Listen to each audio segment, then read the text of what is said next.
This podcast is brought to you by Carvana. Buying a car shouldn't eat up your week. That's why Carvana made it convenient. Car buying that fits around your life, not the other way around. You can get pre-qualified for an auto loan in just a couple of minutes and browse thousands of quality car options, all within your terms, all online, all on your schedule. Turn car buying into a few clicks and not a full week's endeavor. Finance and buy your car at your convenience on Carvana. Financing subject to credit approval. Additional terms and conditions may apply. Hola, mi gente. Turn up the Latin flavor with Café Bustelo coffee. Choose light, medium, dark, and dulce de leche roasts. Whatever your vibe, we got you covered. Café Bustelo está aquí.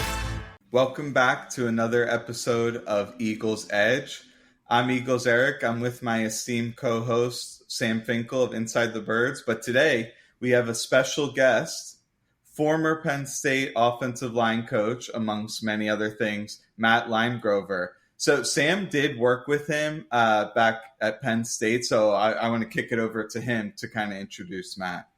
Yeah, absolutely. Today's guest is someone who means a lot to me personally, Coach Matt Limegrover, a Pittsburgh native with over 2 decades of coaching experience at the highest level of college football. Matt Limegrover has left his mark everywhere from Northwestern to Minnesota and, of course, Penn State, as mentioned. His offensive lines have paved the way for powerhouse rushing attacks, including that of Saquon Barkley, and he's protected some of the game's best. But what stands out even more is the way he mentors and invests in people. I had the privilege of being around Coach Limegrover during my time at Penn State, and I can honestly say he took a chance on me when he didn't have to. His belief in me and his willingness to teach left a really lasting impact. Today we get to talk football, leadership, growth, and just really football, like a little offensive line, and how he was shaped along the way. Coach Limegrover, welcome to the show. Sam, thank you very much. You're too kind, but your hard work and where you're at now made me look like a genius for inviting you in and telling you to that I need a little extra help. So I won't take the credit for it, but you've definitely proved that one right. So thank you. I wouldn't be here today if it wasn't for you, so I do appreciate it. Well, thank you. That means a lot to me. All right. Ready to get started, Eric? Let's get it going. So we're going to start off with the first question, talking a little bit about foundation and fundamentals of offensive line.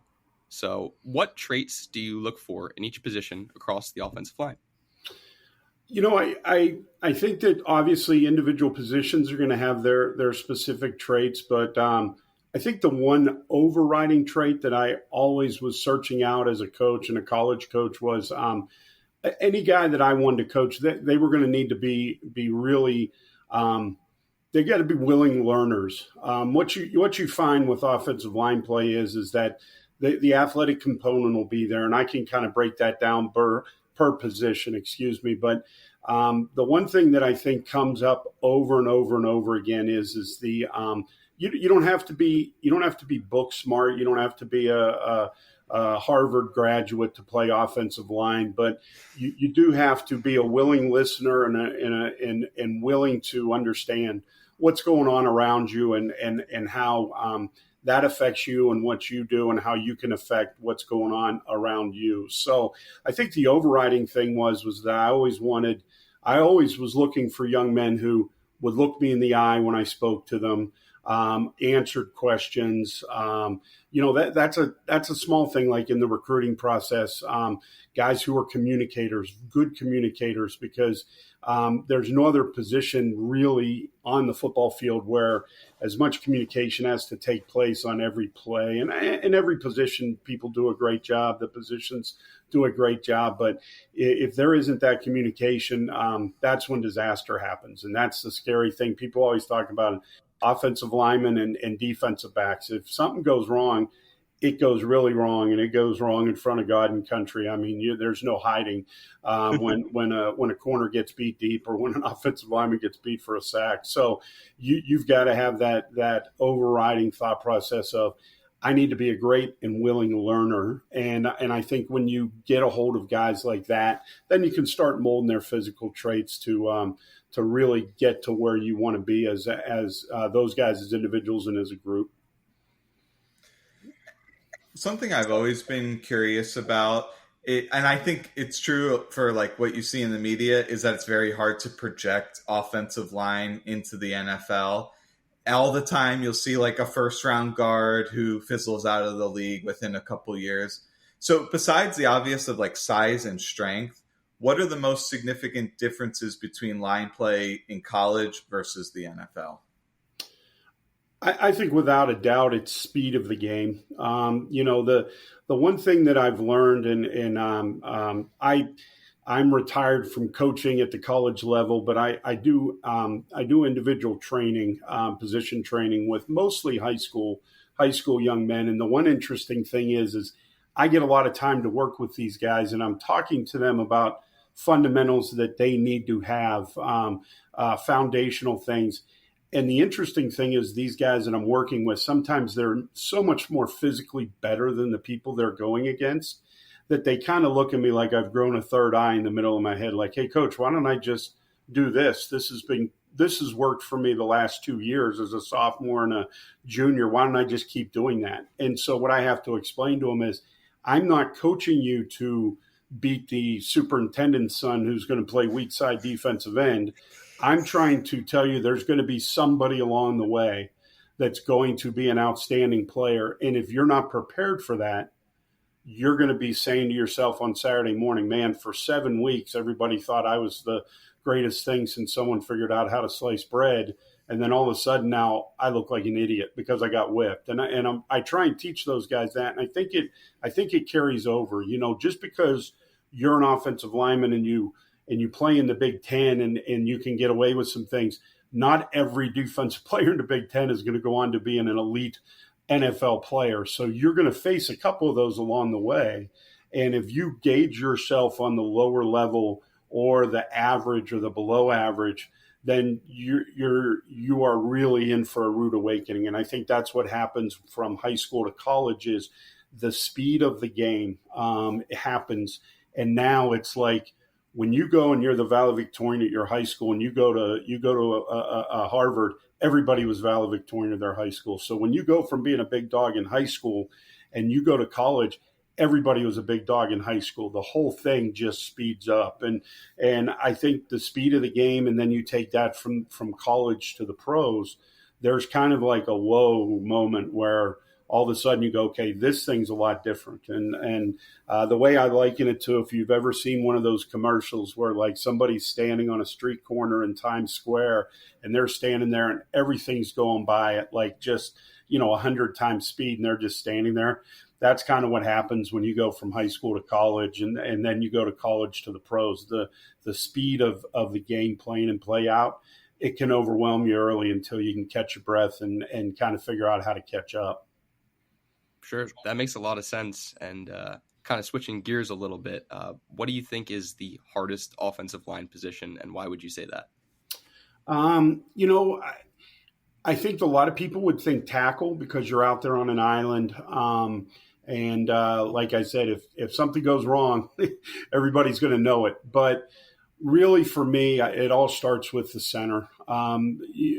I always, when I was recruiting, I was always looking for if a guy didn't have tackle length, if he didn't have long arms and he didn't have the kind of body to play tackle, if he was going to be an interior guy, I was always thinking, can this guy be a center? And it gets back to what I said before with, is he a great communicator?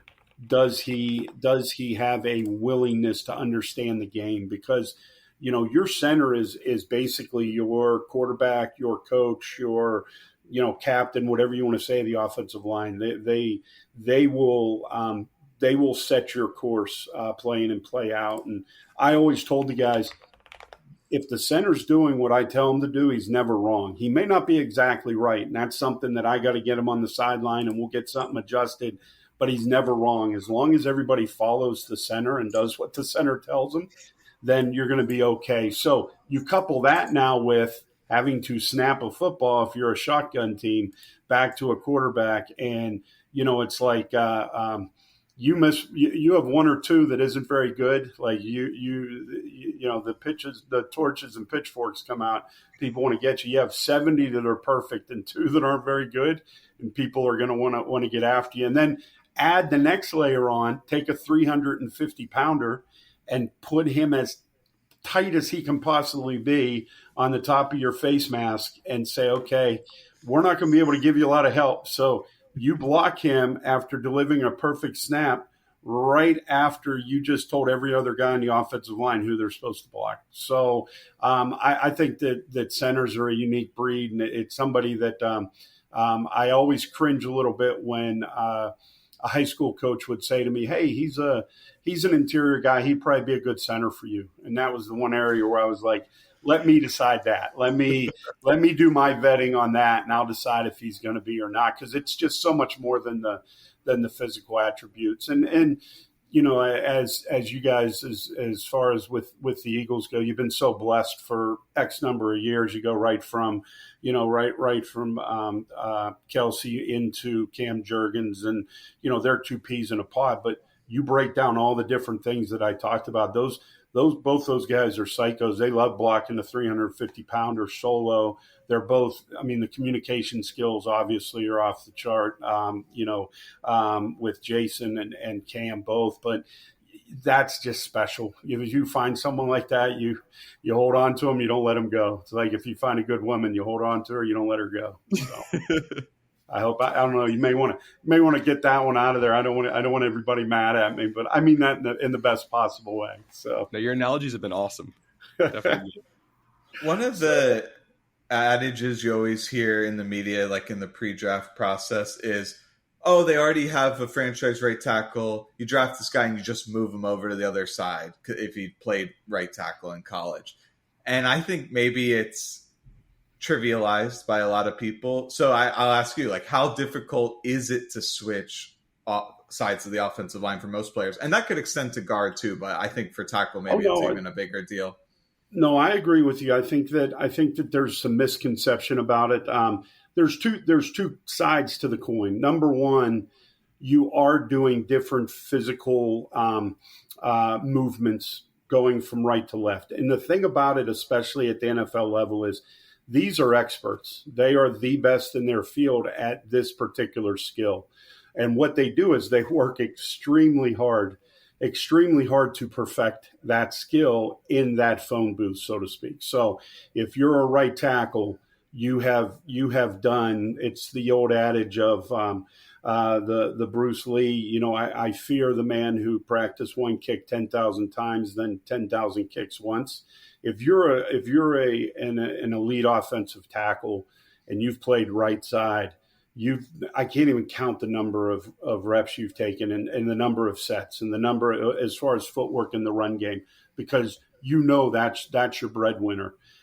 The ones that are able to adjust are the ones who really understand the game. And what I mean by that is there's different levels of understanding. There's coach tells me I need to block him. Coach tells me how to block him. I'm going to be semi-robotic and go out and do this because I'm a great athlete for my size, but I'm just going to do what coach tells me.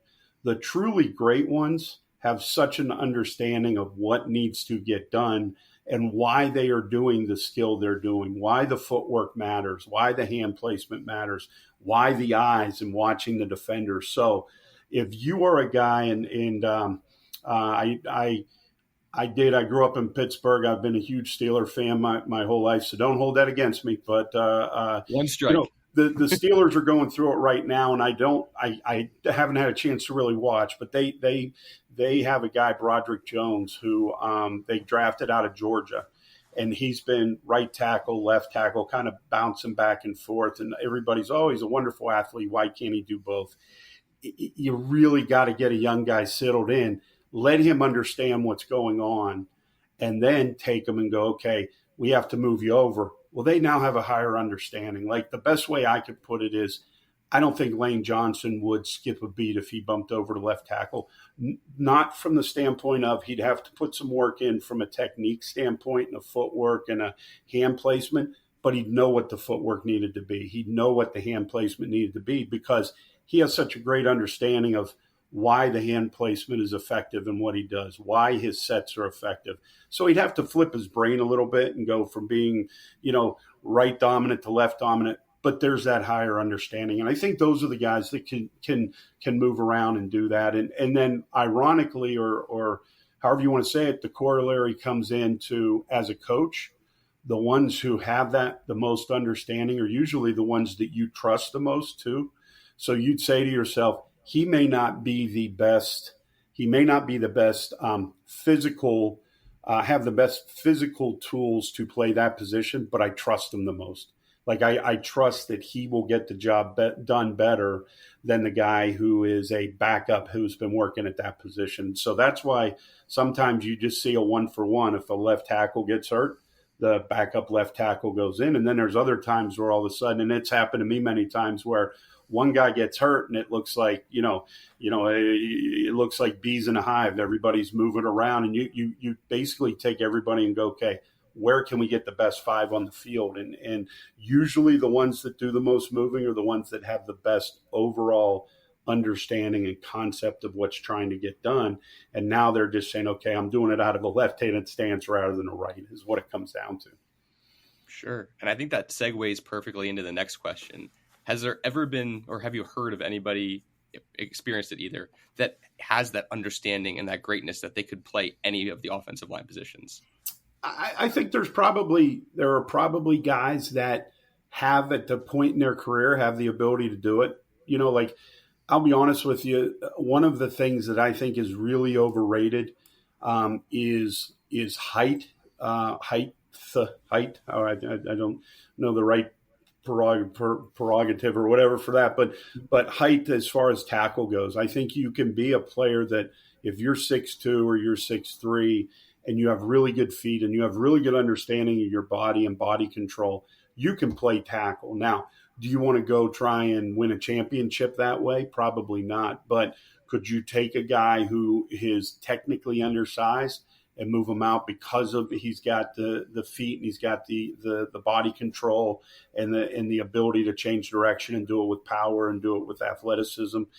There's quite a few of those guys in the NFL.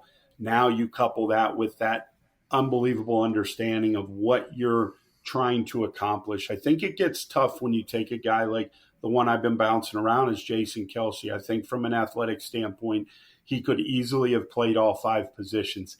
Here's where it gets a little bit murky is as a center, he's playing in such a phone booth. He's always surrounded by people. At least sometimes as a guard, I know you're still surrounded by people, but guards will tell you sometimes they feel like those tackles are on the snap. They kind of leave them or move away. So they do have times where they're a little bit more out on their own. So I think that you can see guards play tackle, tackles play guard, but when you start mixing the center into it, it gets a little bit kind of that stretches the outer edge of that to say a center could pump out and play tackle. Or a tackle could go in and play center. So they're probably out there, but the one thing you got to look at is when you start doing it that much, or when you take a tackle and say he's probably not going to be your next best center, at what point does he go to be your center and you still have your best 5 on the field, if you see what I'm saying? So I think it's doable, and I think there are players that could do it. It just never kind of gets to that point, fortunately. Sure. Yeah, and I think the Packers may be doing that this year with Elgin Jenkins, previously playing tackle and some guard, and now they're going to put him at center, which I think is interesting because he's going to be like one of the biggest centers we've seen in the NFL. So yeah, I think he'll manage that. It'll be interesting. It'll be interesting. Yeah. Leverage is king at center. So you get a bigger body in there, and it's if he can get his brain to tell his body stay low and move your feet, he's got a chance. Sorry, guys. Oh, no worries. No worries. I think we got somebody at the front door, so my dogs are going crazy. I apologize. So. No worries. So you alluded to it a little bit earlier, but how many weak links do you think you could get away with on an NFL offensive line? Boy, I tell you what, with every passing year, it gets more and more difficult because I want you guys to think about just over the last 10 or 15 years, how much coaching staffs and organizations, number of people within the football program have exponentially blown up. You now have analysts who have analysts underneath them, and you have analysts who have GAs who are working for them. there's nothing anymore, especially at the NFL level. There's nothing that gets overlooked. The combination of the technology with regards to video and film, watching opponents. I'm going to date myself, but there was a time where when I first got into it, we were daisy chaining VHS tapes to try and put together some cut-ups of, an opponent, maybe what they're doing defensively or vice versa. And now it's literally at a mouse click. You can get exactly what you're looking for, and it's down to the minutia, the smallest little detail.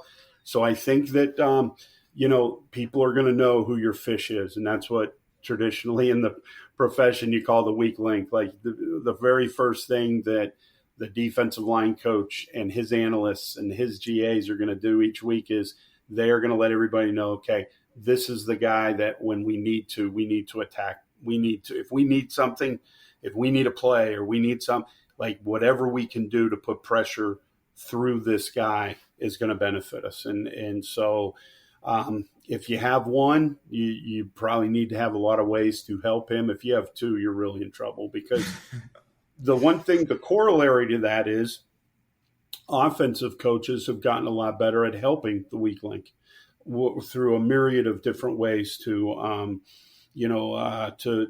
affect that player. For example, there were times where, when I was at Penn State, Sam will tell you, I worked with Joe Moorhead, who is just a tremendous offensive coordinator. And one of the things he used to say is, hey, if you can't block them, read them. And so we read defensive ends, we read linebackers, we read quarterback, read safeties, we read defensive tackles. So if we had a guy that was a war daddy and we felt like it was going to be a mismatch in any way, he's like, don't worry about it. We'll read him a couple times, we'll wham him a couple times, we'll slow him down. So my point being is if you have a guy, you can work it to get a back to help chip on a protection, or a tight end to nuzzle in there and help a guy, or slide a protection a certain way. But if you have two, all of a sudden now your resources go out the window. It's you get run really thin trying to hide two for sure. So one, you get very nervous. You don't sleep well the night before the game.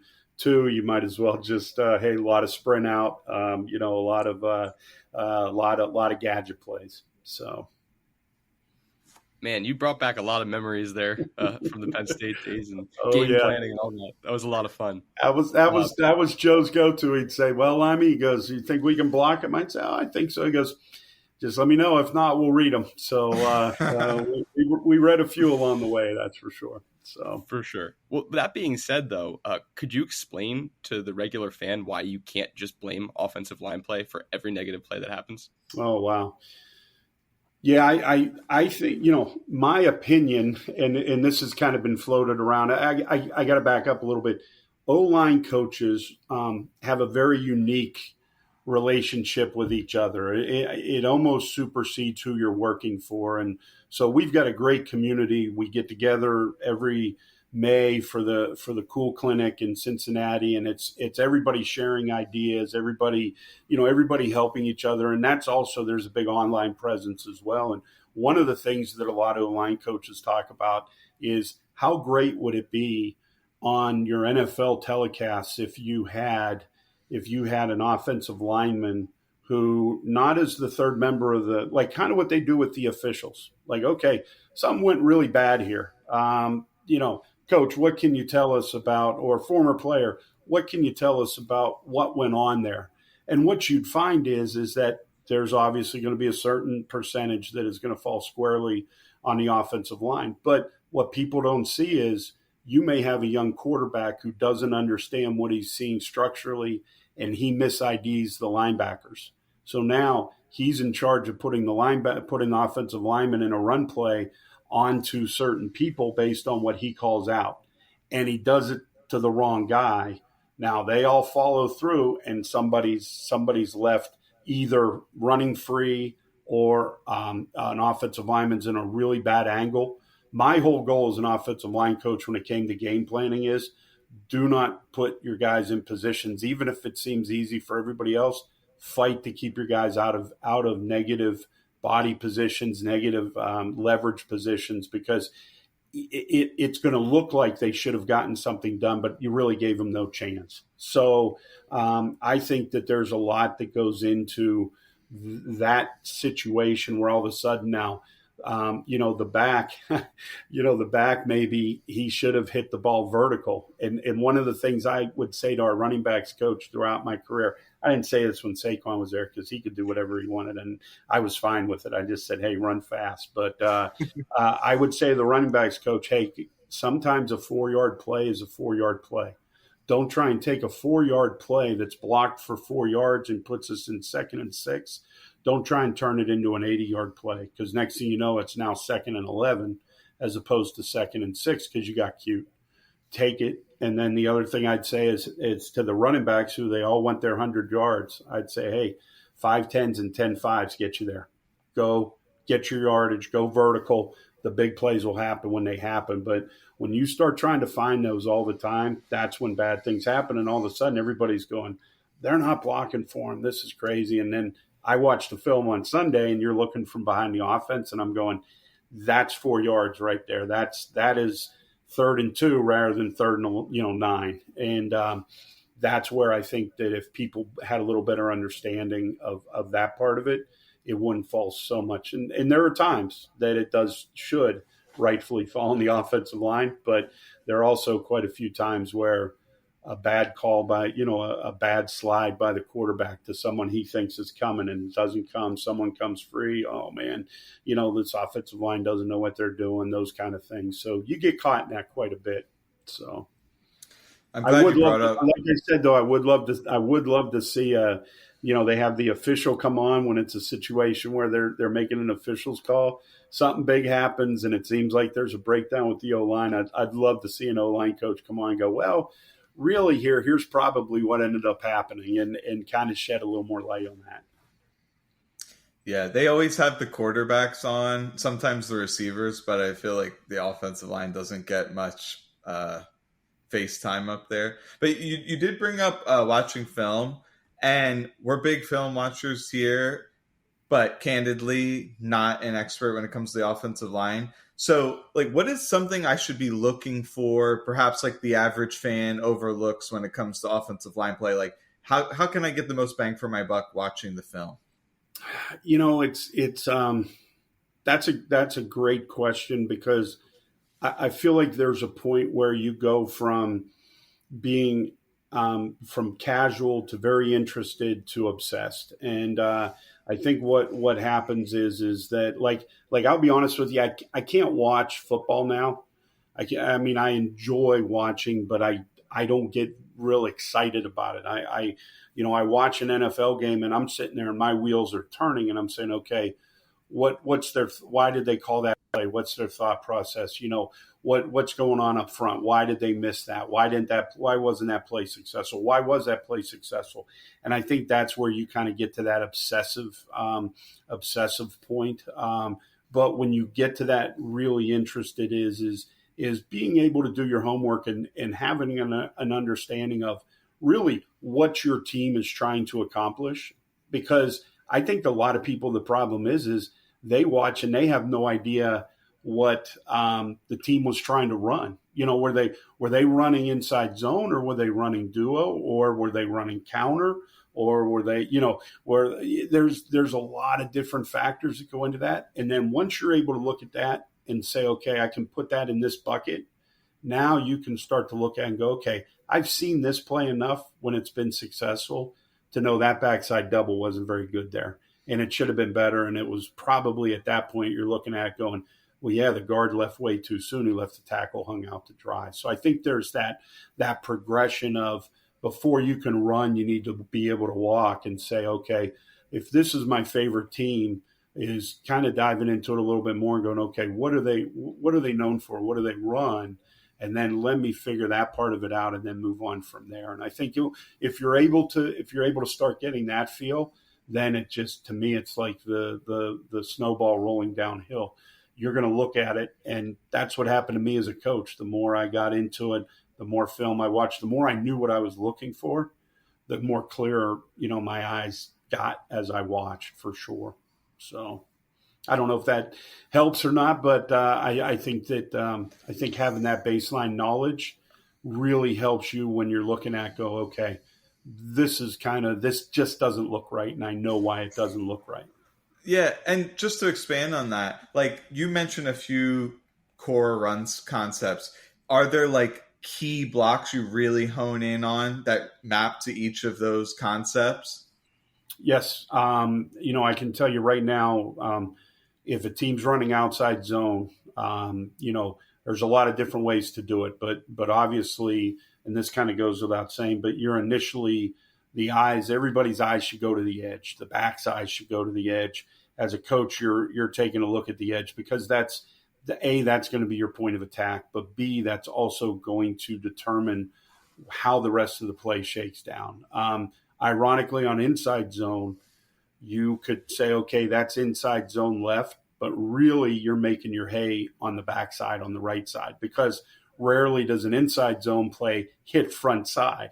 So that's why, like I said, okay, if you're a fan of a team and they're running a lot of inside zone or duo, really what happens is what happens on the backside, and it's counterintuitive when you say it, but what happens on the backside is what is going to determine the success of the play. So I was actually telling a couple young guys, high school guys I was talking to, their teammates, and their coaches thinking of putting them guard and tackle side by each, and they're both really good football players. And they're like, well, we're not going to be real good on the other side. And I said, here's what you need to do is you need to run gap scheme at you guys and outside zone at you guys. And you need to run inside zone away from you because it's going to bend back to you guys. And whether you're front side or back side on those three plays, you're always at the point of attack. And so there are those kind of spots where you go. And really it's almost, Eric, it's almost for me, it's hard when you don't know what a team's called.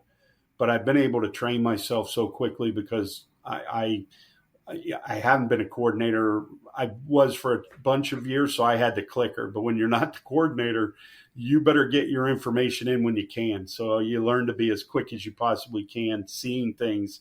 Because I'll tell you what happens is quarterback coach or receiver coach, they don't want to spend much time on the behind the offense video. So they'll go through it as fast as they can. You got to hold them up because there's things you got to see. But I have trained myself that if I'm watching on TV and it's a run play, I can get the basic seeing the backs course and if there were pullers or not. So then if they're running any kind of replay, I'm able to get my eyes to where I think, okay, this is where the breakdown was or here's where the problem was. So it's an acquired skill, but it can happen. If like I said, if you have that baseline of okay, I may not be perfect, but what am I looking for here? So. That's awesome. Thank you. Yeah, that is awesome. No that was problem. Really cool. You alluded to this a little bit earlier, where you said, the ability to be coached and to learn and willingness to learn is really important and fundamental. But I'm going to give you 5 different traits, okay? Okay. And I want you to rank them in how important they are in terms of impacting offensive line success. Gotcha. So we're going to go size, technique, experience, athleticism, and intelligence. I would go intelligence, experience are the top 2. Just because over the course of my career, I've had guys that best pound for pound, maybe the best player I ever coached. And to be honest with you, the Penn State guys are a little bit different, but one of the very best that I ever coached was a 5'11", 300-pound center that I had at Southern Illinois. He could have played anywhere, and he was legit 5'11". Like there was no way on his best day on his tiptoes he's getting over 6 foot. So the size part, the height part, I didn't care because you know what? He had great football intelligence, FBI. He understood, like I talked about, he understood not just what I was asking him to do to block, but he literally understood the why. He understood how important the hands were to be inside to gain hand leverage, how the screws of his helmet had to be under the screws of the defenders for hip leverage. Nose has to be inside a nose for play leverage. Like he didn't just listen to me say that and go, okay, well, I guess I got to get my hands inside. He lived it. He understood that there was a direct cause and effect to him doing exactly what I told him and him having a ton of success. So I'm going to put those two at the top. Athleticism. I could take a guy that's undersized, and if he's a willing learner and he's got some baseline FBI football intelligence and he's athletic, we could find a place for him to play.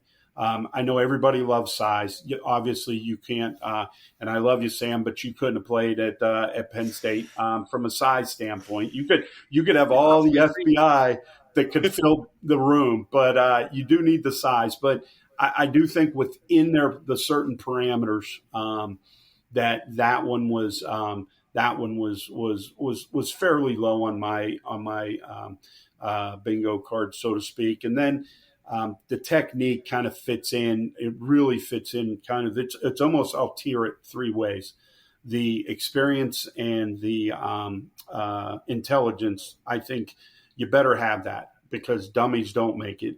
And then the next tier is the athleticism and the technique. But, you put that on yourself as a coach. You hope that you're getting through to them enough. And then, like I said, as long as you're in the bigger perimeter or kind of the parameters, I think the size part of it, you can massage that one the most. You can play guys that are a little bit undersized or maybe aren't traditionally what you think of at a position if they have those other qualities for sure. And I don't know how closely you follow the draft prospects, but there was this guy coming out of North Carolina this year, Willie Lampkin, and I think he was measured as the shortest offensive lineman ever in combine history. Or he wasn't even invited to the combine, I think, because of size, even though he was the Shrine Bowl star and something to this extent. And by all accounts, his tape's amazing. And the Rams picked him up. Do you think he is above that size threshold where he can overcome it as a guard? Yeah, for your reference, 5'11", 291. I have not had a chance to, other than a few clips like I saw from was it the Senior Bowl or the I can't remember which game he was at, the All-Star game, and I watched him, but I looked at him and said, okay, he may be undersized, but if there's anybody who's an undersized player who's got a chance, the way he played and competed, he's got a chance. And that is a guy that the worst thing about a guy like him is, and I mean this as it's kind of a semi-joke, but you guys will appreciate this. I hope he makes it because I ran into some battles with some head coaches about size, and I saw really good football players that I loved as high school players that I couldn't recruit because they didn't fit this tight window of what it had to be to play at School X. And I ran into some battles where, to me, if I see a dog, I want that dog on my, I'm in my yard, and I think he's one of those types of guys. Now, the problem comes in, he goes and has a ton of success. And then as a college recruiter, every high school you go to for the next 5 years, they'll say, hey, I got this lineman. I mean, I know you're at Big Ten school X, Y, or Z, but listen, he's 5'11". He's just like the Lampkin kid. He's going to be your Willie Lampkin. And so you got to, and I'll tell you why I say that is that I can't tell you how many times in my career as an area recruiter, I'd go into a high school and a high school coach would have like a 5'9" white kid who played slot receiver. And they go, hey, this kid, you're Julian Edelman, man. He can go in there in the slot. And you're crazy if you don't take him. He'll be that guy for you. And every school had one. And it's like, I can't do it. I can't take every guy's Julian Edelman. So I hope he makes it, but it will create some grief for college offensive line coaches because now every high school coach will be like, hey, I got your Willie Lampkin. Yeah, he's 5'9.5", but man, he is a dog. He can play. So there'll be a lot of that going on. Recently, I've done a lot of deep research on pressure packages, different fronts, stunts, twists, all this kind of stuff. And I wanted to ask you, what's something that gives offensive linemen a lot of trouble that defensive linemen or defensive coordinators may not fully realize? I think one of the biggest things is working, as an offensive line coach, the one area where I never got as much work in as I wanted or needed was in the twist game. in pass protection. The problem you have is that you rarely can get your backups or your scout team to do it at the speed you need, because really good defensive line coaches are able to. That's a skill, is to teach guys how to twist. Like, you wouldn't think one guy going here, the other guy looping around, that there'd be a lot to it. You just figure the D-line coach would go, hey, you go first, you go second. But there's a lot that goes into it, and there are D-line coaches who are fantastic at coaching it, and you have a hard time picking it up. Now you can, because it comes with a lot of hard work. But then I think that the one thing that defensive coordinators and that they don't quite understand the level of difficulty is when you start doing 2-level twists. So you start twisting defensive linemen with linebackers, or even safeties, guys who maybe aren't in the traditional count for someone to pick up. And all of a sudden you're working a twist with somebody who the back should be picking up, but now they show up right in your face, and now you're trying to pass it off. You're trying to get that player who you're not used to working against and passing off in a twist situation or picking up. They've kind of entered your orbit, so to speak, your gravitational pull, your orbit in your world. And now you got to figure out what's going on. You got to pick them up. The back's not sure where to fit now. There's probably somebody else roaming around that he's got to pick up that's not even in his vision, or he doesn't fully comprehend that, hey, this has just happened. There's a lot that goes into it. So it's kind of like it's like when you're playing chess and then they have those like 3D or 3-level chess boards. It's like, okay, man, like they talk about playing checkers and chess. You start doing 2-level twists. If you're not really on top of it as an O-line coach and your guys are really locked in, like, it can wreak havoc with you. And I think that's one area where I see it creeping up more and more. Like, maybe I left at the right time. Maybe that'll be all the rage this year. But if you walk up, and everybody, it used to be such a popular blitz, you'd see the 2 inside backers walk up in the A gaps, and then you get a defense to make a full slide adjustment, and then you bail them out, and all of a sudden you have you have Myles Garrett on a back or something because they slid and what have you. And it's like, okay, that's a win for the defense. And then all of a sudden they're up there, and next thing you know, snap of the ball, they're reading the slide of the center. Center slides right. That linebacker in the left A gap is blowing gas because he wants to get as far in the backfield as he can before he meets the running back, who, guess what, is going to be right in the lap of the quarterback. Because if the center takes one of them, the back's got the other. And then you come back and you take that linebacker. I know I'm getting into the weeds here technically, but you take that linebacker, and on the snap of the football, he goes and tries as hard as he can to run through via the neck of the guard. And now you got a center who's reaching out to him. Next thing you know, the 3 technique on the guard is looping back in there. The guard's blown off his pins. He can't even recover back.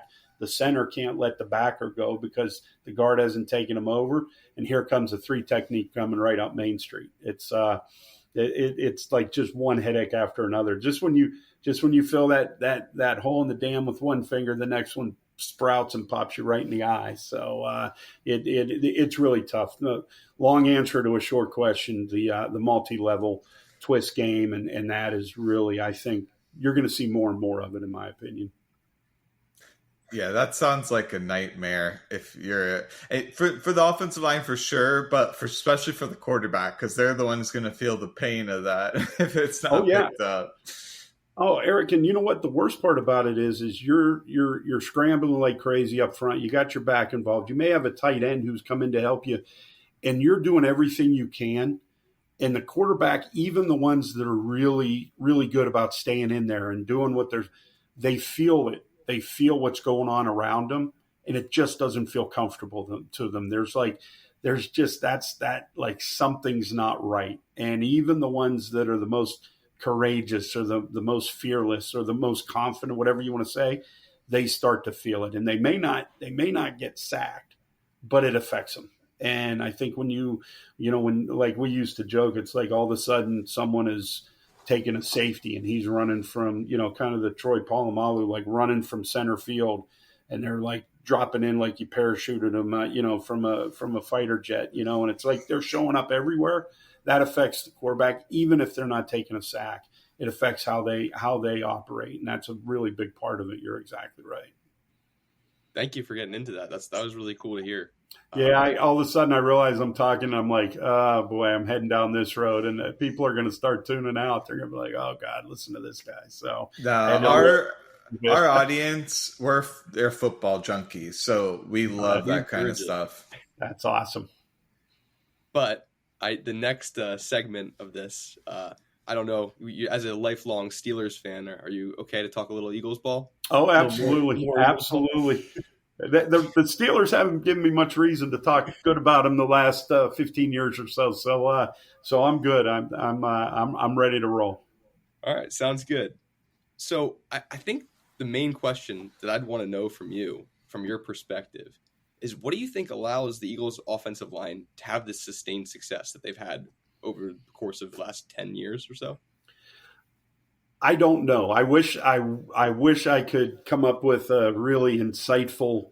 I can come up with theories, but there's never been anything that's kind of like pulled back the curtain and said, okay, that's exactly what you can put your finger on. I do believe, like I was doing a little bit of research knowing I was coming on with you, and I was looking at the depth chart for the Super Bowl game, and it was 8 of the 10 offensive linemen in the 2 deep were drafted by the Eagles, and that says something, because I think one of the biggest things that there is with your higher quality organizations is there's synergy within the building. Like, I think you'd be surprised, and I don't have firsthand knowledge of this being part of it, but I've kind of heard from enough people that a lot of NFL teams, they're like within the organization, there are certain fiefdoms where scouting and the personnel, they don't want to have much interaction with the coaching staff, because in their mind, they're the ones who are going to keep coming back year after year. The coaches are going to be they're kind of the they're the ones that are they're coming in and out, so they don't want to create relationships and work with them. And then you have other people in the organization that have their agendas. And I think one of the things, if you just look at the Eagles overall, and then you can even boil it down to the offensive line, is I think there's a tremendous amount of buy-in, and more importantly, synergy amongst everybody in that organization of, hey, we know that Coach Stoutland is the best that does it, so we need to take into account what he has to say. We need to take into account what his assistant has to say. The head coach is going to have a say. I have a strong feeling that everybody that they draft, there's sign off on all the different components of it, and I think everybody's on board, so that integration is a lot easier and a lot smoother than it is a lot of places, because they know coming in, they already have looked at it and said, okay, we know these guys have these characteristics and qualities above and beyond their height and their weight that they got measured at the combine. Like, there's those other factors that they will transition into this smoothly. And I think one of the interesting things is that I've been fortunate being a coach at a high level, at the college level. NFL organizations are usually really good about, they open their doors and let you in. You can come, you go during OTAs or during preseason camp, and you're able to sit in meetings and things. And I've been fortunate enough on several occasions to be able to sit in the offensive line meetings with the Eagles. And the one thing about it is, and it's not unique to the Eagles, but it also isn't universal, is the way the players themselves go about their business. And this gets all the way back to what I started with. There is a desire and a standard of, we are going to be smart, intelligent thinkers of offensive line play. So before Coach Stoutland even walked in the room, the older guys, this was during OTAs, probably 7-8 years ago, the older guys knew what he was going to come in and talk about from the previous day. So they started prepping the rookies, the guys who had just been there, maybe their first weekend in the building. And they're like, hey, you better be ready for this. What happened on that? And they're actually watching the film that they were getting ready to watch. And the veterans were coaching up these rookies on. They weren't exactly saying, hey, you better tell them this, but they were like, listen, you're going to have to tell coach what you were thinking here. So get it figured out now so you don't bumble around. But that's such great learning, because that's the peer learning now. The veterans are taking the young guys under their wing. And to be honest with you, there's a veteran who's probably helping to set up a guy that eventually is going to take his spot. That's not an easy thing to do. But those guys weren't in there. I don't know if you may have to bleep this out. They weren't grab assing. They weren't goofing around. They weren't all in there, eating the rest of their breakfast because they got to the facility late. Like, they walked in, they had their notebooks. I can't remember which player it was, got onto the computer, pulled up the previous day's practice, and they're going through it. And they had a 2-hour meeting that day, so they were going to see it all anyways. They're going through it with the younger guys. Like I said, is that completely unique to that organization? Probably not. Is that standard in the NFL? Absolutely not. So I think there's a lot of that buy-in from top to bottom, and then it becomes a standard. And then you don't want to be the one that disrupts the standard. And then you get into a really, really good place as an organization and as a unit. Yeah, it never ceases to amaze me how often you'll hear, like, in an interview, a veteran will say, "Oh, I'm helping out the rookie, giving him all these tips and tricks," and even so much to say, like, "I don't care if they take my job," or not that they don't care, but like, yeah, I know they're gunning for my job. Jordan Mailata said that. Zach Bond said that recently. Adoree Jackson said that about Keely Ringo. So I think you have to, like, not. As you mentioned, not every player is like that. So when you're going to bring players, whether you're drafting them or bringing them in through free agency, you're probably vetting that quality. Like, are they someone who will do anything to make the team better, even if it's at their own expense? Yes.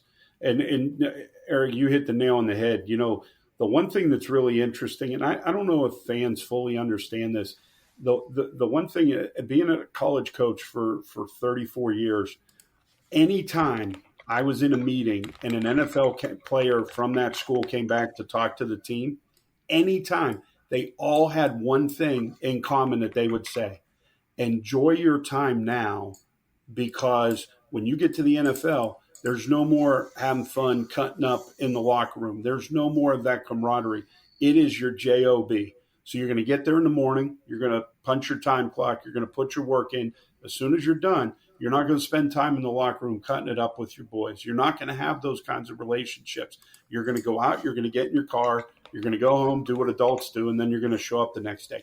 I cannot tell you how many times I had sat in team meetings where guys came back and said, enjoy your time here in college, because it's nothing like that. The reason I bring that up is it's really unique when you find somebody who is willing to take the time to help somebody else, because they're looking at it going, okay, I'm not thinking about this guy potentially taking my job. I'm thinking about this guy potentially, I need him to line up beside me in the NFC Championship game. Like that, if you can get enough guys that have that kind of thought process and that kind of mentality, then that's when the special things happen. And that is a very tough team to beat. And you're not 100% sure if, an organization has it, maybe questions, but you're 100% sure the ones that don't, if you know what I mean. Like that's the thing is that probably the things we're talking about aren't completely unique to the Eagles, but they are a very small select group that are willing to do that, and those are the ones that keep showing up. I'd be willing to bet that that the offensive linemen in Kansas City have a very good welcoming environment, because that rookie who's there, he may be a guy that doesn't know anything in OTAs in May, but he may be a guy that has to win a divisional round when they go up to Buffalo, and it's beginning of January, and it's -5 and 2 people get hurt, and that's the guy that's got to go in there and help you win on that final drive. So there's ones that get it, and those are usually the ones that year after year, or you're putting the best odds on to go and play in NFC and AFC championships and play in a Super Bowl and win a Super Bowl. That's awesome. Thank you for that. Yeah, I hope it wasn't too long. Sometimes I get going. I got to take a breath sometimes. So no, it's incredible insight, and actually, I'm kind of hoping to get a little more of that insight, because you've been in locker rooms and organizations with better culture, and some maybe with a little bit less, desired culture. And so I think from the Eagles' perspective, it's super interesting that you were there, 7 or 8 years ago. That was maybe 3 regimes ago, right? Yep. And they still have this sustained organizational culture. So I guess, Stoutland was still there, Howie Roseman was still there, and obviously Lurie still owned the team. I guess from your perspective, what do you attribute to that sustained success over regimes and still seeing that today? That's an unbelievable question. And as you were kind of framing it, I started thinking, okay, where can I go with this? Or I think if you think about it, the one thing that I think people put a lot of stock on is that you've got to give a guy like Coach Sirianni credit, because I think that, and I may butcher this, and you guys will know this much better than me, but like when Joe Judge was named head coach of the Giants, like he was, I think, the way I kind of understood, hell-bent on he was going to do things his way. They were going to take on his personality. He was going to have his fingerprints all over every part of that organization. And I don't think that worked out very well. But now, you make a great point. It was, I'm pretty sure Doug Peterson was the head coach at the time. But Coach Stoutland was still there. Obviously Jeffrey Lurie is still on the team. There still was that kind of connective tissue in there. And I think you got to give a guy like Coach Sirianni a lot of credit for not coming in and going, okay, I'm the anointed one. I'm the one that's hired. We're going to tear this thing down to the studs, and it's going to have my fingerprints and my name all over it. And he didn't do that. Not that he didn't put his own imprint on it, but he didn't feel like he had to do it so completely that it gutted something that didn't need to be gutted. So I don't know if I'm making sense there, but I think that when you get to a point, and that's the crazy thing is, that's the way I've felt about the Steelers as long as I've been alive. They've had 3 head coaches. I was born in 1968. There's only been 3 head coaches for the Pittsburgh Steelers in my 56 years of walking this earth. But I don't know if the organization is still where you want it to be day in and day out, because other parts of it have kind of splintered and moved on and what have you. So I think it's an interesting thing when you have that alignment and you have the same owner, the same GM, the same philosophy, and you find people that fit that, then you can continue on with that really, really good blueprint, so to speak. So this episode is brought to you by Espolón Tequila. Slow, sticky, snoozy. They call these the dog days of summer. But Espolón? They don't do boring. Welcome to the Marg Days. Espolón Tequila. 100% blue Weber agave, born to shake up your summer. Just add lime, agave, and a little attitude. Visit espolontequila.com. Espolón Tequila, 40% alcohol, volume 80 proof. Copyright 2025 Campari America, New York, New York. Drink responsibly. This episode is brought to you by Wayfair. Podcasts follow us everywhere. Whether you're cooking in the kitchen, chilling in the living room, or pretending to fold laundry in the bedroom. And with Wayfair, every one of those rooms can tell a story of its own. Their curated collections of furniture styles and prices make Wayfair the trusted destination to turn your home into your happy place. Shop everything home at wayfair.com with free and easy delivery straight to your door. Wayfair, every style, every home. At New Balance, we believe if you run, you're a runner. However you choose to do it. Because when you're not worried about doing things the right way, you're free to discover your way. And that's what running is all about. Run your way at newbalance.com/running. Hellmann's believes they can turn any mayo hater into a lover. So, if you know someone who thinks mayo equals bland, show their taste buds the truth and challenge them to try Hellmann's flavored mayo. With irresistible flavors like Hellmann's spicy mayo, garlic aioli, chipotle, and Italian herb, they'll be eating their words. Challenge haters to try Hellmann's flavored mayo and get them to eat their words. Learn more at hellmanns.com/eatyourwords. Now at Chipotle, our all-new Chipotle Honey Chicken brings Chipotle heat with a touch of sweet. Seared smoked peppers and savory Mexican spices, blended with a hint of pure honey for a perfectly balanced sauce. All combined with fresh, tender chicken hot off the grill, served up in your favorite burrito or bowl. New Chipotle Honey Chicken takes heat and sweet to a whole new level. But it's only at Chipotle for a limited time. Order now in the app for pickup or delivery. Chipotle, for real.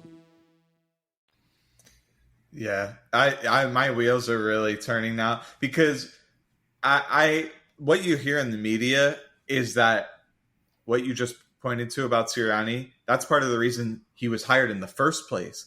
There were other people who had more experience, were more qualified, or were sexier candidates, but it's clear they wanted a collaborator, and it's almost every interview he has. He talks about how I'm getting ideas from this guy, I'm listening to this player, and actually incorporating that. I think that it's not always pays dividends, but if you're listening to like smart, capable people and you're really assimilating all that information, it can work really good, which it obviously has in this case. Absolutely. I agree 100%.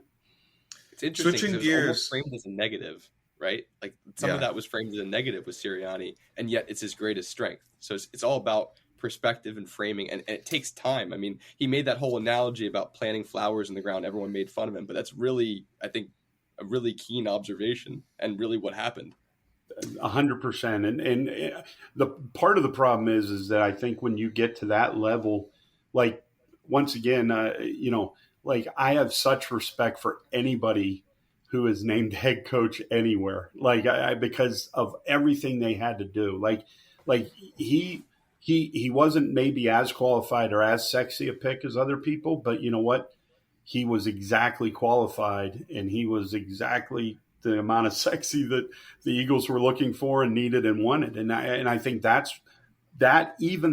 is a great testament to the organization, that they didn't feel like they had to go get the complete hotshot college coach, and they didn't try and get a guy who was going to come in and want to be the head coach and the GM, and try and, like I said, I think that's what happens sometimes is when you have an organization that has solid footing and you want to take that next step, you think you need to get somebody that's gonna take that, and they come in, and then all of a sudden now in their attempt to do that, they're eroding what really is the best parts of the organization because they're trying to do it their own way completely. And next thing you know, boy, that thing falls right.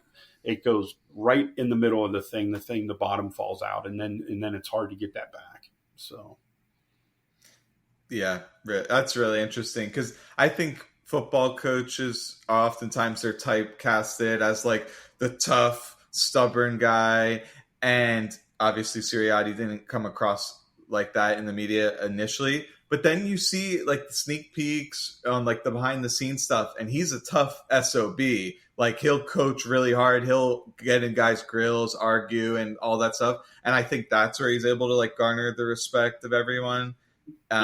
So it's not always what you see in front of the media is how they are behind closed doors. But actually, so much more often that it's so much, like, let's face it, we're talking about billion-dollar organizations and corporations. They really, as much as the media wants to think otherwise, they really, for the most part, you only see what you're meant to see. Like there's so much more that goes into it. And unless something goes haywire and somebody slips up, there's so much more that people really, really have no idea about. And that's why it's so crazy on the internet and everything. People think they know and they really don't, which is a lot of fun sometimes. Yeah. That's a great point. We try to do our best to like, if I'm breaking down a defensive coverage, I'll say it looks like this, but unless I've heard from a firsthand source, you don't necessarily know for sure. But switching gears here a little bit, we're we're pretty big in the analytics. Sam does his analytics work with Inside the Birds. I do my own freelance stuff. And I wanted to ask about offensive line. Like, do statistics do a good job at capturing offensive line value? Why or why not? What kind of statistics are even out there? Believe it or not, I'm actually becoming an analytics guy myself, and I know people who know me would raise an eyebrow hearing that, because it's the old 3 yards, cloud of dust. If you can run the ball 3 times and one of those you get 4 yards, the other 2 you get 3, you're moving the chains, kind of thing, and what have you from a decision making standpoint and overall standpoint. I've really started to embrace the analytics of it all. But to be honest with you, I don't know if there's a way. It's so subjective at the end of the day from an individual standpoint when you talk about offensive line play. And here's what I mean by that. So one of the things that became very popular, you guys probably utilize it in your research and things, is Pro Football Focus. And one of the big things about it is that they do these grades, and they do the grades of the college players. And low key, that became a real issue, because here I am, literally as soon as a game would get done, let's just take my time at Penn State, home game gets done. I know I'm not getting out of that area, for 2 hours. I go right back to the facility and I start to grade the game. I start to grade every lineman. So I'm watching every one. I'm giving them a technique grade. I'm giving them an assignment grade. I'm giving them a consistency grade. Like I have these spreadsheets and it's all over my desk, and I'm doing this, and I'm really, really doing an in-depth dive. So these guys, when we go over it, I can speak intelligently to, here's what you did well, here's what you did poorly, here's where we need to continue to work to improve. Well, I may give a guy a grade, and I've done this for so long, like I actually kind of have a pretty good idea. A guy may get a 73% grade from me. And it goes, there are a fair amount of factors, but 73, with the way I've been doing it, you're not an all-conference player, but you're playing well enough that we should be able to win conference games with you as a starter. If you get below 70, we got to start thinking, are you the best option there? You get above 80, you're in all conference conversations. So that's kind of the range I have. So I give a guy a 73% grade, and I give it out on Sunday. The guy says to me, he goes, I got 90. I got 94 on PFF. I said, "Oh, really?" I said, "Well, let me give the PFF people a call and figure out where I went wrong on this thing." But so I think that, and that's not a knock on PFF, because they're providing a service, and they're trying to be as comprehensive as they can be. But the point being is that there's really only a handful of people when you finish a game that know if that player on that play was successful in what they did or not. And you can have that. So now you can kind of have and then you have to go into, I'm sorry, I'm jumping around, but then what does successful mean? Like, just because that, a tackle is blocking a defensive end and he doesn't necessarily isn't the primary tackler, does that mean he achieved what he was supposed to? Or does something happen where I know what he was supposed to do and he doesn't do it, but yet maybe the guy he's blocking isn't a primary factor on the play? Like, so am I just going to go, well, you really got lucky here, you screwed that thing completely up, but you're going to make a play plus? Like, that's the problem. And I was thinking about it because I know this was going to come up. It may be the only position in major sports that is almost impossible on an individual basis to quantify statistically.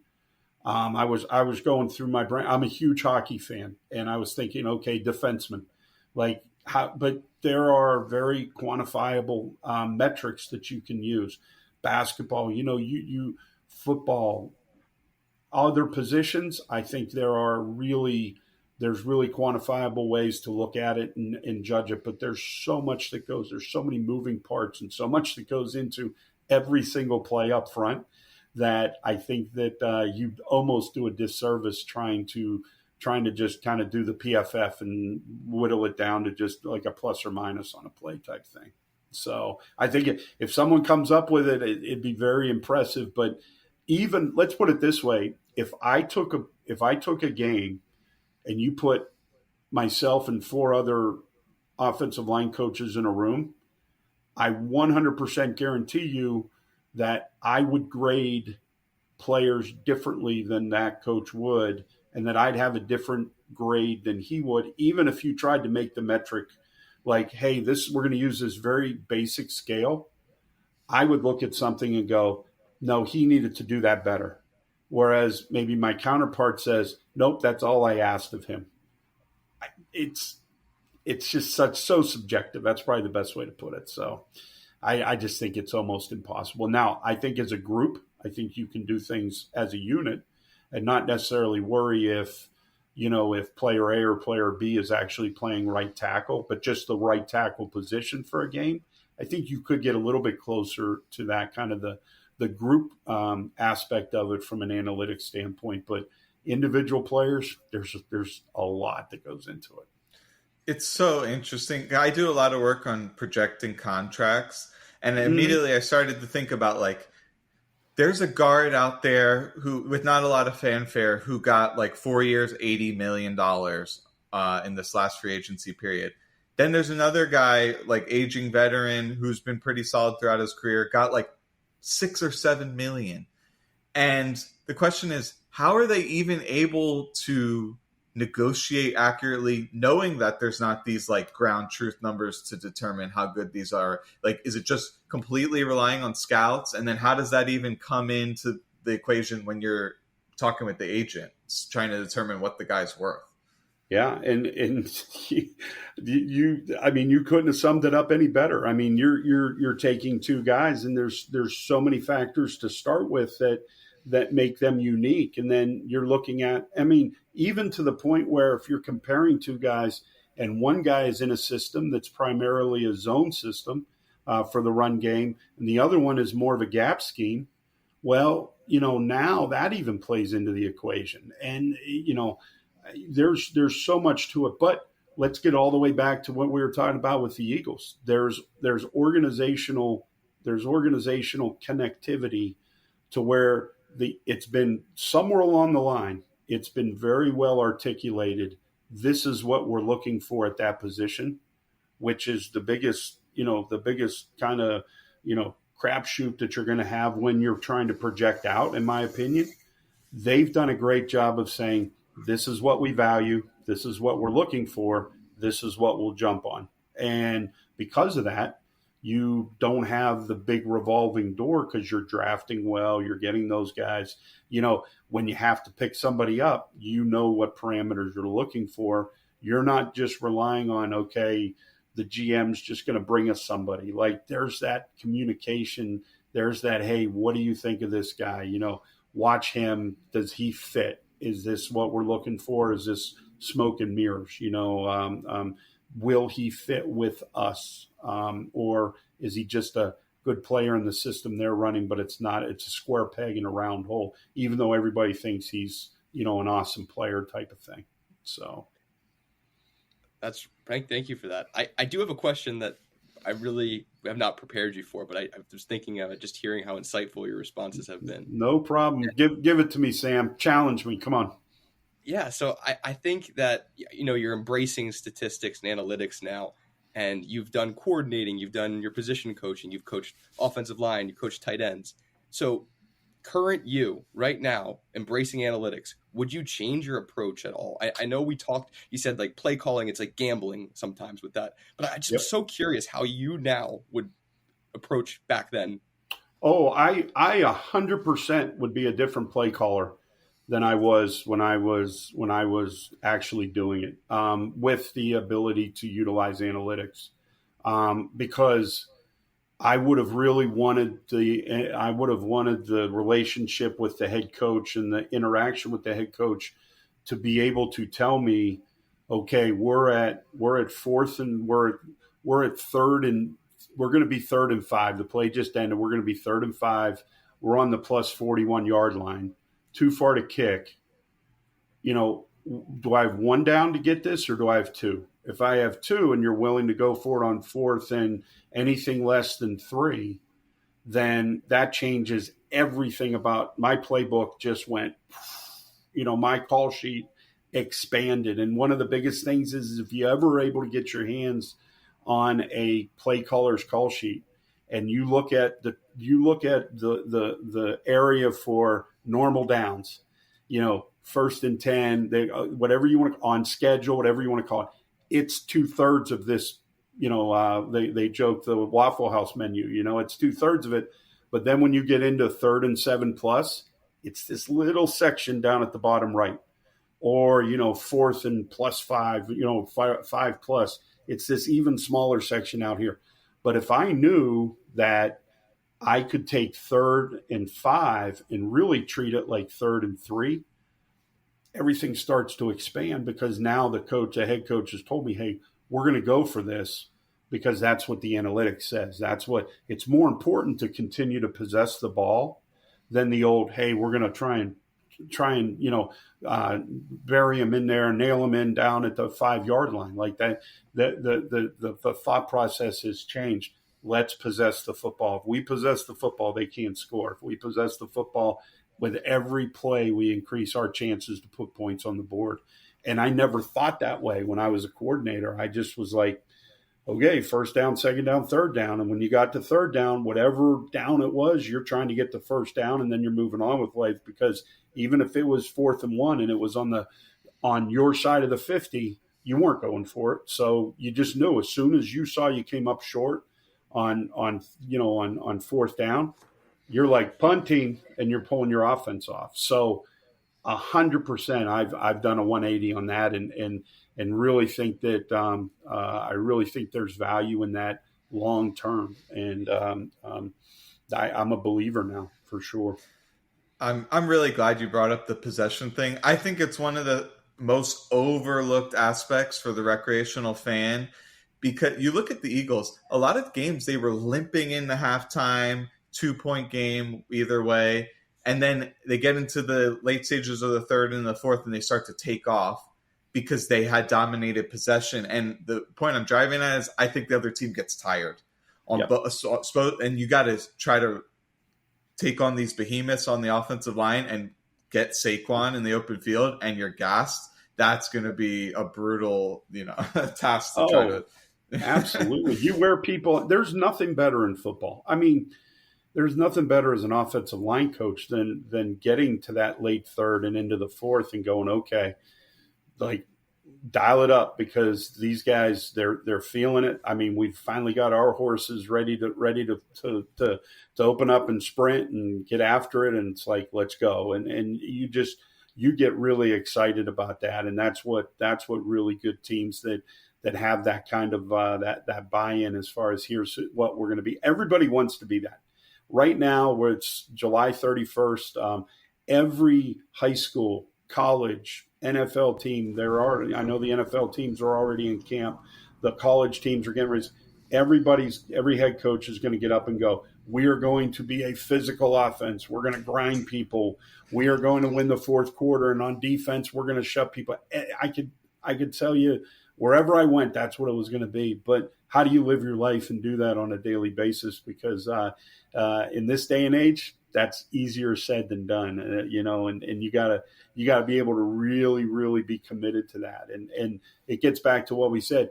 You've got to have an organization from top to bottom that they all believe in the same things. One of the worst things with regards to the analytics is to have part of your building, part of your organization who believes in it, and part that's resistant to it. That is also what I've learned too. Is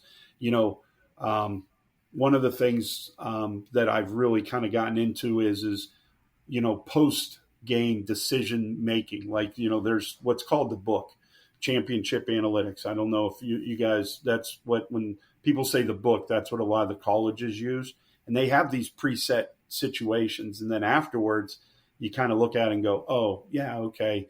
the head coach here should have told us we had 2 downs, or we should have gone here, or whatever. Well, you have some people who are really looking at that going, okay, long term, if we continue to do that, good things are going to happen. And then if you have other people that are going, oh man, I can't believe we're leaving it up to, a book and analytics to make our decision, for 100 years of football, Vince Lombardi and Tom Landry and John Madden, none of them had some book to tell them. They just knew, that kind of thing. That's pretty dangerous as well. You've got to have that full buy-in for sure. So, yeah, that's really interesting. So you alluded to it a little bit earlier, but tell us a little bit about what you're currently doing. I have developed my own O-line academy. So I am doing training of high school players and junior high players. I think it's really important. And I've learned that. I've learned this over the last 8 to 12 weeks. Even more is having the ability to work with young guys and teaching them the right way to do things. So it's not high impact. We do hours. I do hour sessions. It's all with me. I want to try and teach these guys the fundamentals of the game. So whatever their coaches, whatever team they're playing on, and their coaches want them to run a certain scheme or block a certain way, my goal is to give them tools in their tool belt to be able to say, okay, my coach wants me to block him. Now I can use the things I learned from Coach Limegrover to do it better, to do it properly. So I do a ton with that. And then along the way, and I still can't figure it out, I wake up every day trying to figure it out. I bought a gym along the way as well. So it's called D1. They're all over the country. I'm co-owner on one in Western PA, just north of Pittsburgh, and I run my academy out of there. So I'm honestly, I'm living my best life. I'm loving it. I'm still around football. But one of the things that really I am still a dinosaur from the standpoint of the NIL and the transfer portal. I'm just old school. I believe in relationships. I believe in recruiting guys over a long period of time, getting to know them. If you think about the transfer portal and what it's doing to college football right now, and we just spent a big part of our time together talking about the Eagles and how they are able to identify the kind of people that they want to be in the organization. We talked about it from an offensive line standpoint, but you literally, with the transfer portal, you're trying to get all of that taken care of in 2 weeks. You learn somebody's in the portal, you want them, you want to, recruit them. You got to make a decision on them if they're a right fit for your program, literally sometimes in a matter of hours, maybe at most days, at most maybe 10 days to 2 weeks. And you're supposed to put your future in these guys that are kind of just rotating around. I said, I didn't feel great about that. So being able to work with individuals, high school guys, junior high guys, and then I'm also going to start training here in the spring, guys getting ready for the combine. I'm going to be starting to do that. And then I've actually talked to a couple agents in Pittsburgh who have guys that are actual NFL rosters that they're going to want to get work done in the summer or in the off season. So because I have the facility, I have the ability to bring those guys in and work with them. And so that's kind of the tiers, the steps I'm trying to go up and build it as a one-stop shop all the way from junior high up to guys that are playing in the NFL. So yeah, well, sweet. Not only the facility, you're definitely being a little humble there. I don't think there's anyone much better you can learn from, no matter what level. So well, thank you. I appreciate that. I'm having a blast. Now, I will tell you this is the reason I knew this was July 31st is there's something. My body's telling me, hey, you're supposed to be getting ready to do something here in the next couple of days, and I'm not, and it's kind of wild. This is my first time in 34 years where I won't be going and working, getting ready for a football season. So we'll see how that goes. My wife's probably nervous about that. She's going to have to find me another hobby other than the O-line stuff. So for sure. Will you just humor us for a couple rapid fire questions? Let's go. I'm ready. And you just want to hear your answer as quick as possible, as little thinking as possible. We'll have some fun with it. That's what I do best, little thinking. So I should be just fine with this one. All right, let's go. Which offensive lineman would you say is the gold standard? It could be a past player, it could be a present player. Anthony Munoz revolutionized offensive line play from a tackle standpoint. Most underrated offensive line coach or best offensive line mind in football today? Oh, wow. Well, this is going to be unconventional, but Duke Manyweather, who's actually a really highly respected offensive line trainer, works out of the facility down in Dallas, but he actually works with a bunch of the guys, the NFL guys. He does guys leading up to the draft. I think the things he's doing and the way he's going about training those guys is unbelievable. Actually, I had a chance. I went to one of his symposiums and had a chance to spend time with Lane Johnson. Lane was down there talking about offensive tackle play, and those guys are really close. And he's not associated, even though he works out of the Star down there in Texas, the Cowboys facility. There's part of it that he works out of. Doesn't have any particular association with them, but he's as good as it gets. Man, the Star was pretty cool when we were there for the Cotton Bowl. If you remember, absolutely. That was a fun experience. Very much so, very much so. And then we go out and rush for 400 yards in the Cotton Bowl. That was a lot of fun as an O-line coach. So yeah, Journey looked great in that game. It's a shame that he couldn't play the next level because he probably would have been really good at the next level too. Oh yeah, because he's a guy that was willing to do special teams too, which is a running back. If you're a really good player, but you're willing to early in your career make your mark as a special teams player, you'll always have a home, especially with how fast he was. So love it. All right, next question. Why don't more offensive line coaches become head coaches? Kind of like Andy Reid. Why don't we see that very often? I think it goes to, there's a linear thought process a lot of times with a lot of people making decisions as far as they think coordinators are kind of next in line to be head coaches. And I don't think they understand or appreciate that as an offensive line coach, what you're dealing with on a daily basis. You have 18 to 22 guys in your room on a daily basis. You're running around. You're making sure they're doing everything they're supposed to. It's the biggest position group on the team. But I think that a lot of people look at it linearly and say, okay, he's a high profile guy. He's a coordinator, sometimes even just a quarterback coach, but they're out there.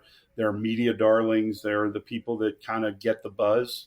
And I think that has a lot to do with it. I think there are more ADs and owners that get caught up in what they hear through the media and things than they are actually doing their own homework. So I think that has a lot of effect on it. We're going to have you build the perfect offensive lineman using those 5 traits from before. So I'll list them out and we'll just go one by one. So size. So are we saying individual player or would you just like a parameter? Yeah. So for each trait, we're going to have you pick the player that you think is most exemplary of that trait from NFL history. You're building a Frankenstein. Okay. Perfect. I got you. Okay. So for size, I would say Tony Bazzelli. He had length. He had long arms. He was, 6'5", a little bit over 300 pounds. So he would have some versatility to be an inside guy, be an edge guy, a tackle. But I think that the way his body was built and the way he was able to use his hands and his strike would be the template for me from a size standpoint. Technique. I got to go back to Anthony Munoz, and I don't think it's hyperbole to say he revolutionized and changed the way tackles play the game. If you watch nowadays, I'm going to give you, I know we're running late here and long, but if you ever go to a high school, college, probably even professional practice, and you watch the D linemen, they all work their pass rush moves on these pop-up dummies that have 2 arms that are sticking out. They're styrofoam arms, and they're sticking out, or not styrofoam, but they're foam, and they work all these moves. And what that simulates is an offensive lineman who is punching them. So they create this tremendous muscle memory of seeing 2 arms extended. They do all their moves to it. They do it every day. Guys do it in their sleep, these D linemen. Well, what Anthony Munoz started to do, and with the help of Jim McNally, the offensive line coach for the Bengals, was he started to go independent hands. So his outside hand would be a little higher. His inside hand would be a little lower. And it started to mess with these D linemen. And these DNs didn't know where they needed to strike, how they needed to get the hands off. And next thing you know, he's out there setting, he's locking them down, and they're trying to find answers to that. And D linemen to this day, if you get an O lineman that has good independent hands on a strike, a tackle, those defensive ends, they'll struggle. Actually, if you go back and when you watch Lane Johnson, because this was one of the things that I talked to him about when I was with him, was the idea of the independent hands and the strike and where you're trying to affect the defensive end. So that came all the way back to when Anthony Munoz was playing. So experience. Oh boy, man, you guys are challenging me here. I'm I got to do this. Just I know it's a very Eagle-centric podcast, but I got to go with Mike Webster. He was my hero growing up. He was a guy that was 17, 18 years. He's playing center. He's an undersized guy. He was just the quintessential, center, middle of it all. The 4 Super Bowls in 6 years, he was part of it. Every other kid on Fridays before the Steeler playoff games in school were wearing their Lynn Swann or Franco Harris or Terry Bradshaw jerseys. I have my number 52 jersey on, so I'm going to give it a cap tip to Mike Webster just because of the longevity and the experiences he gained in a much more violent NFL at the time. So, all right, athleticism. Okay, so I went there and I made all the Eagle fans mad at me because I picked the Steeler. I get it. So now I'm going to go with Jason Kelsey. I mean, I never knew, and this is the God's honest truth. When you're a college coach, you have a hard time consuming NFL football. There are times you just don't want to watch any more football. So Thursday night I'm not home usually until 1 a.m. on Mondays. So like Monday Night Football, Sundays are out. But there was something towards the end of his career where it was just showing him on polls and screens.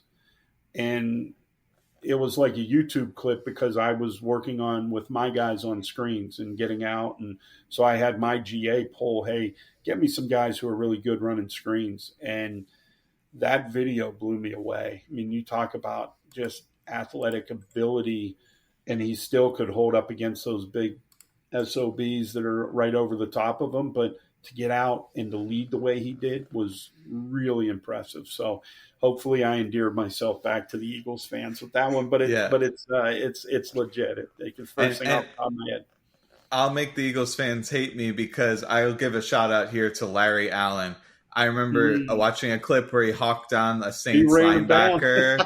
And I literally had to replay it because I was like, wait, that had to be fake. That was AI generated or something. And it was just call. Incredible. We won't even mention that he's a cowboy. I won't even say that the C word on here. So I apologize. You can edit that out that I said the C word on here. So that's the only rule in this podcast. I know, and I broke it, so I apologize.